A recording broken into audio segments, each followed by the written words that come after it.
দেশ বিদেশের ব্যবসা বাণিজ্য আর অর্থনীতি সব খবর নিয়ে আমন্ত্রণ জানাচ্ছি মেট্রো সেম বিজনেস রিপোর্টে। উৎপাদন স্বল্পতায় চলতি বছর ৭৪ লাখ টন খাদ্যশস্য ঘাটতি হতে পারে দেশে। আমদানিতে চোখ সরকারের।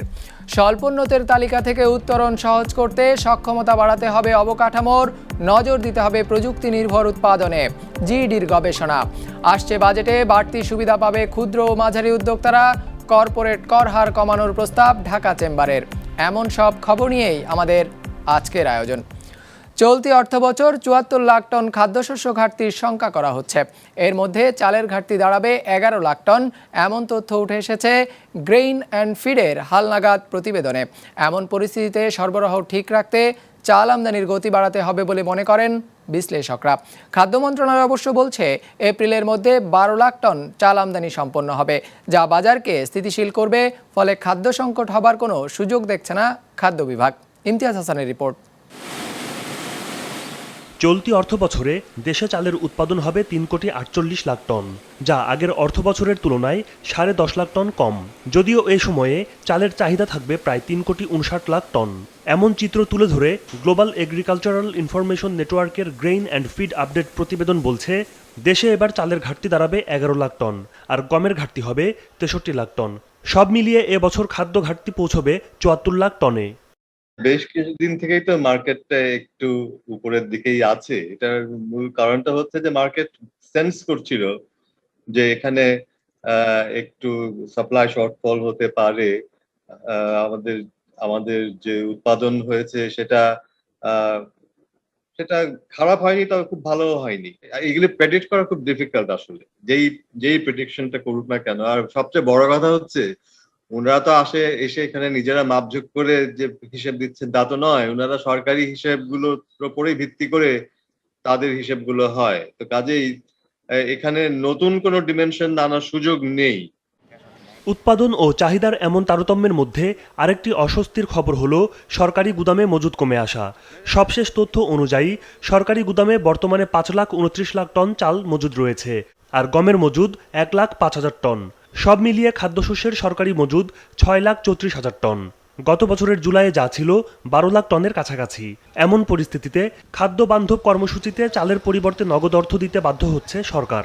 এবার আমরা অভ্যন্তরীণ সংগ্রহে একটু পিছিয়ে আছি, কারণ বাংলাদেশের যে বাজার মূল্য সেটি আমাদের সরকারের সংগ্রহ মূল্যের চেয়ে একটু বেশি আছে। ফলে কৃষক তারা আমাদের সরকারি যে সংরক্ষণাগার সেখানে বিক্রির চেয়ে বাজারে বিক্রি করার জন্য স্বাচ্ছন্দ্য বোধ করছে। আন্তর্জাতিক টেন্ডারের মাধ্যমে আমরা খাদ্যশস্য সংগ্রহ করছি।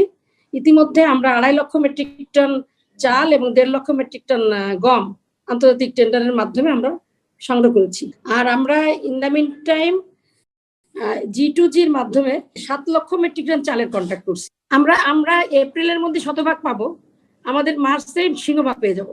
তবে আশা করব আমি যে আসলে মার্চের মাঝামাঝির আগেই আমাদের সাপ্লাই লেভেলটা একটা বেসিক লেভেলে নিয়ে আসতে হবে, এবং প্রয়োজনে আমাদের যে ইম্পোর্ট ডিউটি সেটা যদি ২৫% থেকে 10% করতে হয় সাময়িক সময়ের জন্য, সেটাও করা যায়। বাজারে সরবরাহ বাড়াতে বেসরকারি খাতকে ১০,১৭,০০০ টন চাল আমদানির অনুমতি দিয়েছিল সরকার। কৃষকের স্বার্থ রক্ষায় এপ্রিলের পর থেকে সব ধরনের চাল আমদানি বন্ধ থাকবে বলে জানিয়েছে খাদ্য মন্ত্রণালয়। কৃষকের কথা চিন্তা করে এপ্রিলের পরে কোনো মালামালের জন্য আমরা চুক্তি করছি না। আমরা অবশ্যই বোরো হারভেস্টিং, আমি যেমন ধরেন বোরো আমি ক্রয় শুরু করে দিব মে মাস থেকে। তো আমরা ভোক্তার জন্য যেটা সহনীয় পর্যায়ে আসার পরে আমরা কিন্তু আর এই প্রাইভেটও ঢুকতে দেবো না। প্রাইভেটও আমরা এই এপ্রিল মাসে ডেডলাইন দিয়েছি, যাতে কোনোভাবে আমাদের কৃষকের কোনো ক্ষতি না হয়। দেশে চালের উৎপাদন ও চাহিদা কত সরকারের বিভিন্ন সংস্থার মধ্যে সেই তথ্য নিয়ে গরমিল রয়েছে। বাজার নিয়ন্ত্রণ ও সরবরাহে ভারসাম্য বজায় রাখতে নির্ভুল তথ্য নিশ্চিতের উপর জোর দিয়েছেন বিশ্লেষকরা। ইমতিয়াজ হাসান, বিজনেস রিপোর্ট, মাছরাঙা টেলিভিশন। আন্তর্জাতিক উন্মুক্ত দরপত্রের মাধ্যমে স্বল্প সময়ে ৫.৫ লাখ টন চাল কেনার উদ্যোগ নিয়েছে সরকার। সেই সাথে এই দরপত্র দাখিলের সময়সীমা পত্রিকায় বিজ্ঞাপন প্রকাশের তারিখ থেকে ৪২ দিনের পরিবর্তে ১০ দিন করা হয়েছে। বুধবার অর্থমন্ত্রী আ.হ.ম মুস্তফা কামালের সভাপতিত্বে অনুষ্ঠিত অর্থনৈতিক বিষয় সংক্রান্ত মন্ত্রিসভার বৈঠকে এটি সহ মোট 3টি প্রস্তাব অনুমোদন দেওয়া হয়েছে। বৈঠক শেষে অর্থমন্ত্রী সাংবাদিকদের বলেন, আন্তর্জাতিক বাজার অস্থির হওয়ায় বিভিন্ন ভোগ্যপণ্যের দাম উঠানামা করছে। তাই কম সময়ের মধ্যে আমদানি না করলে প্রতিযোগিতামূলক দামে কেনা যাবে না। তাই দরপত্রের নিয়মটি সংশোধন করা হয়েছে। এছাড়া ক্রয় সংক্রান্ত কমিটিতে 199,26,76,000 টাকার 2টি ক্রয় প্রস্তাব অনুমোদন পেয়েছে। এর মধ্যে একটি শিল্প মন্ত্রণালয় এবং অন্যটি বিদ্যুৎ বিভাগের। আজকে যে প্রস্তাবটি আসছে সেটি দাম তো আসবে পরে, টেন্ডার করার পর। আমরা শুধু সময় দিয়েছি এতদিনের মধ্যে তারা ইম্পোর্ট করবে। তো তাদেরকে বলে দেওয়া হয়েছে তারা লক্ষ্য রাখবেন বেশি যেন আবার ইম্পোর্ট না করে ফেলে। বেশি ইম্পোর্ট করলে পরে দেখতেছে আমাদের আবার বাজারের উপরে ইম্প্যাক্ট আসতে পারে। তো এটা আমাদের খাদ্য মন্ত্রণালয় দেখবে, দেখাশোনা করবে। আমাদের কাজটি হলে এই কমিটি থেকে শুধু অনুমোদন দেওয়া, তারা যাতে করে তারা যেটুকু শর্টফল তাদের আছে তারা মনে করছে সেটা ইম্পোর্ট করার জন্য তাদেরকে অনুমোদন দেওয়া হয়েছে। স্বল্পোন্নতের তালিকা থেকে বের হওয়ার পর বিশ্ববাজারে নিজেদের প্রতিযোগিতা সক্ষমতা ধরে রাখতে হলে সবচেয়ে বেশি প্রয়োজন হবে অবকাঠামো ও ব্যবসার পরিবেশ উন্নয়ন। সেই সাথে শ্রমিকের দক্ষতা এবং প্রযুক্তির ব্যবহার বৃদ্ধির মাধ্যমে বাড়াতে হবে উৎপাদনশীলতা। উন্নয়নশীল দেশের তালিকায় উত্তরণ পরবর্তী কৌশল বিষয়ে এমন পরামর্শ দিয়েছে সাধারণ অর্থনীতি বিভাগ জিইডি। শিল্প কারখানায় বিদ্যুতের সরবরাহ বেড়েছে ঠিকই, কিন্তু এখনও সংযোগ পেতে সময় লাগছে গড়ে 150 দিন, যেখানে ভিয়েতনাম কিংবা ইন্দোনেশিয়ায় লাগে 35 দিনের কম। সম্পদ নিবন্ধন কিংবা ভবন নির্মাণের অনুমোদনের মতো প্রক্রিয়াও বেশ সময় সাপেক্ষ। বৈদেশিক বাণিজ্য সূচকেও প্রতিযোগী দেশগুলোর চেয়ে পিছিয়ে বাংলাদেশ। সব মিলে সবশেষ বিশ্বব্যাংকের সহজ ব্যবসা সূচকে 190 দেশের মধ্যে বাংলাদেশের অবস্থান 168, যাকে দেশে বিনিয়োগের বড় বাধা হিসেবে চিহ্নিত করা হয়েছে জিইডির প্রতিবেদনে। আমাদের সীমাবদ্ধতা তো আছেই, তা নাহলে তো আমরা এতদিন উন্নত দেশে হয়ে যেতাম। তবে সে চ্যালেঞ্জ এখন আমরা খুব সুন্দরভাবে মোকাবেলা করার সামর্থ্য অর্জন করছি। আমরা সমুদ্র বন্দরগুলো দ্রুত গড়ে তুলছি। পায়রা আর যেটা মাথার বাড়ি, সেটা তো এখনই কিছু কিছু কার্যক্রম সেখানে শুরু হয়েছে।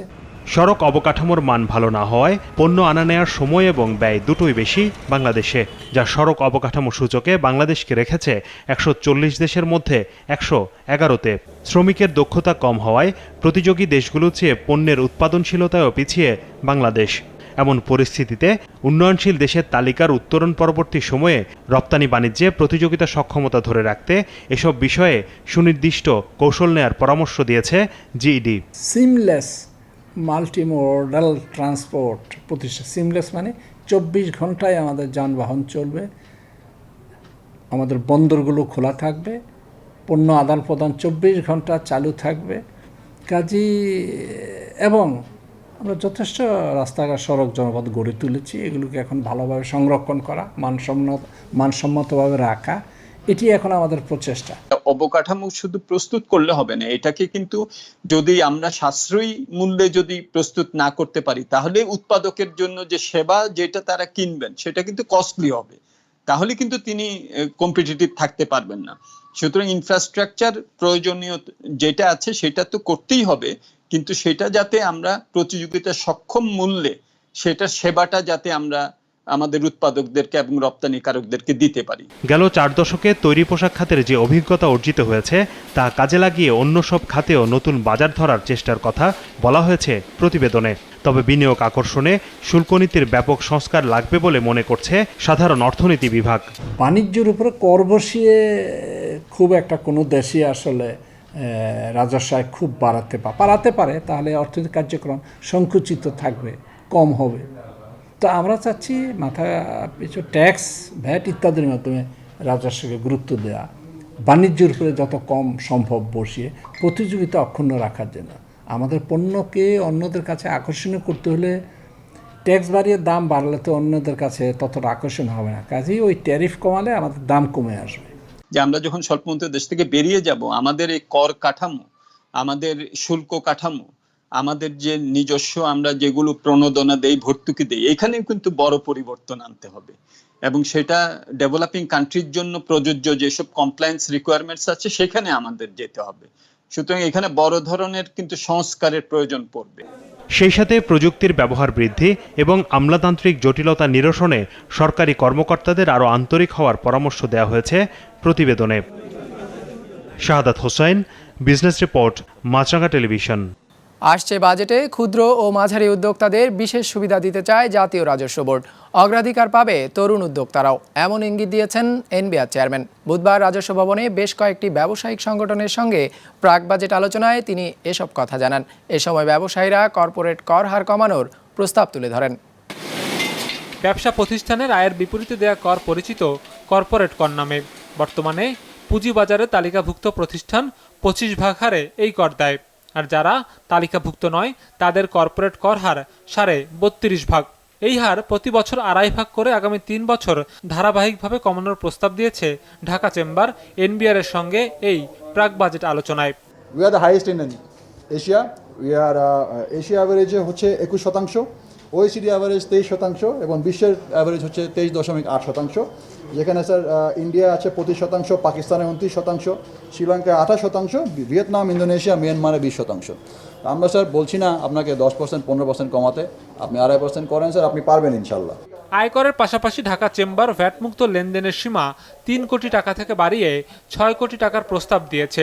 যদিও বাংলাদেশ চেম্বার অব ইন্ডাস্ট্রিজ এই হার 10 কোটি নির্ধারণের সুপারিশ করেছে। তারা প্রস্তাব করেছে শিল্প খাতের টার্নওভার কর হার 4 ভাগ থেকে কমিয়ে 3 ভাগ করার। সুপারিশ এসেছে তরুণ শিল্প উদ্যোক্তাদের 5 বছরের জন্য কর অবকাশ দেওয়ার। গবেষণা এবং স্কিল ডেভেলপমেন্টের জন্য সব ধরনের বিনিয়োগ করমুক্ত রাখা, ক্ষুদ্র শিল্প এবং নারী উদ্যোক্তাদের সম্বন্ধে খাতভিত্তিক যৌথ প্রতিষ্ঠানগুলিকে এক্সপোর্ট ওরিয়েন্টের ক্ষেত্রে বন্ডেড ওয়্যারহাউস সুবিধা প্রদান করা। একই সাথে দ্রুত জিডিপি গ্রোথ এবং দ্রুত আগানোর জন্য স্মল অ্যান্ড মিডিয়াম এর বিকল্প নাই। এই সেক্টরকে আমরা জোর দিতে চাই, অবশ্যই জোর দিতে চাই, জোর দিতে চাই। স্মল অ্যান্ড মিডিয়াম এই সেক্টর ছাড়া উপায় নাই। এই সেক্টরকে জোর দিতে, ঘরে ঘরে ইন্ডাস্ট্রি হতে হবে, ঘরে ঘরে জিনিস তৈরি হবে। এনবিআর চেয়ারম্যান জানান শিল্পের বিকাশ নিশ্চিতের মাধ্যমে সরকারের রাজস্ব আদায় বাড়াতে চান তারা। সৌরভ রহমান, বিজনেস রিপোর্ট, মাছরাঙা টেলিভিশন।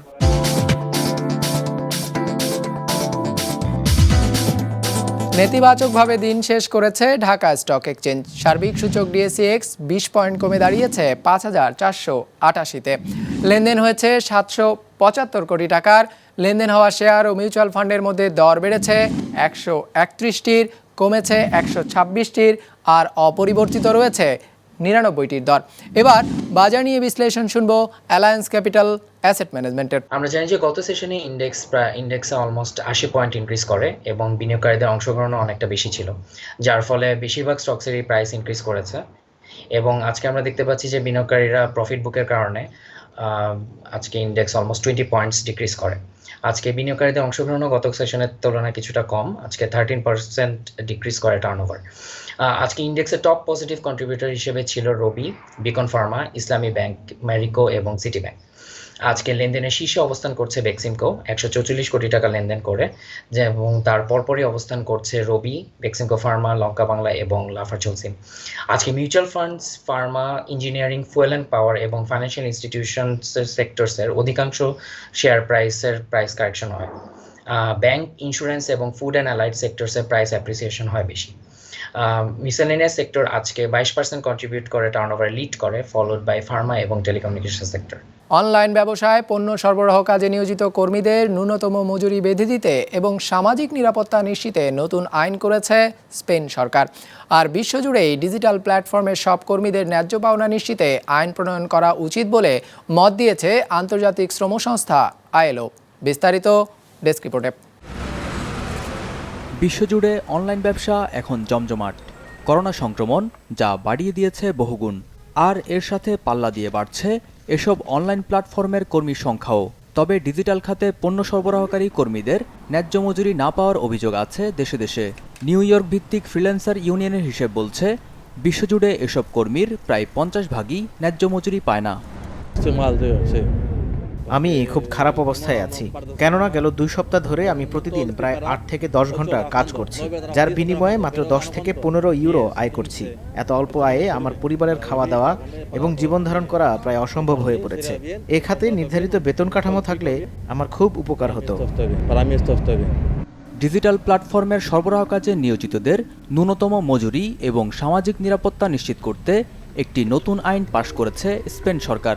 একই সাথে ডেলিভারি কাজে নিয়োজিতদের কর্মী হিসেবে স্বীকৃতি দিতে একটি রুলও জারি করেছে দেশটির আদালত। গেল সপ্তাহে অবশ্য ডিজিটাল প্ল্যাটফর্মের সাথে জড়িত কর্মীদের ন্যায্য পাওনা নিশ্চিতে প্রয়োজনীয় আইন প্রণয়নের পরামর্শ দিয়েছে আন্তর্জাতিক শ্রম সংস্থা ILO। উন্নত অনুন্নত সব দেশেই এসব শ্রমিকদের ন্যূনতম মজুরি নিশ্চিতের দাবি জানায় সংস্থাটি। There is a need, it's an urgent need, for international policy discussion and coordination that would be, I think, crucial to find common regulatory solutions to reinforce the fact that universal labour standards are and must be applicable to everybody, to all working people. But digital labour platforms are also changing the way workers access the labour market. Sometimes workers have to pay to work through a commission or a fee, and usually these fees are determined entirely unilaterally by the platforms. ILOর হিসেব বলছে বিশ্বের অর্ধেকের বেশি delivery কর্মী ঘন্টা প্রতি $2 কম আয় করে, আর সবচেয়ে কম মজুরি পায় উন্নয়নশীল দেশের কর্মীরা। উন্নত দেশগুলোর চেয়ে 60% কম মজুরি পায় তারা। আন্তর্জাতিক শ্রম পরিসংখ্যান ব্যুরোর হিসেব বলছে শুধু মার্কিন যুক্তরাষ্ট্রেই 2017 সালে 5.5 কোটি পণ্য সরবরাহকারী বা গিগ ওয়ার্কার ছিল, যা দেশটির মোট কর্মশক্তির 34% মতো। 2020 সালে যা উঠে এসেছে 43%। তাই এই ক্রমবর্ধমান শ্রমশক্তির প্রতি আরও দায়িত্বশীল হতে অনলাইন প্ল্যাটফর্মগুলোর প্রতি আহ্বান জানিয়েছে ILO। মুস্তফা তাহান, বিজনেস রিপোর্ট, মাছরাঙ্গা টেলিভিশন। দর্শক, আমাদের যে কোনো পর্ব নিজেদের সুবিধাজনক সময়ে দেখতে সাবস্ক্রাইব করুন বিজনেস রিপোর্টের অফিসিয়াল ইউটিউব চ্যানেল। ফেসবুক পেজে লাইক দিয়ে আপডেট থাকুন ব্যবসা বাণিজ্যের আলোচিত সব ঘটনা সম্পর্কে, আর আপনাদের মতামত জানান ইনবক্সে। আজ এটুকুই, বিদায় নিচ্ছি, ভালো থাকবেন।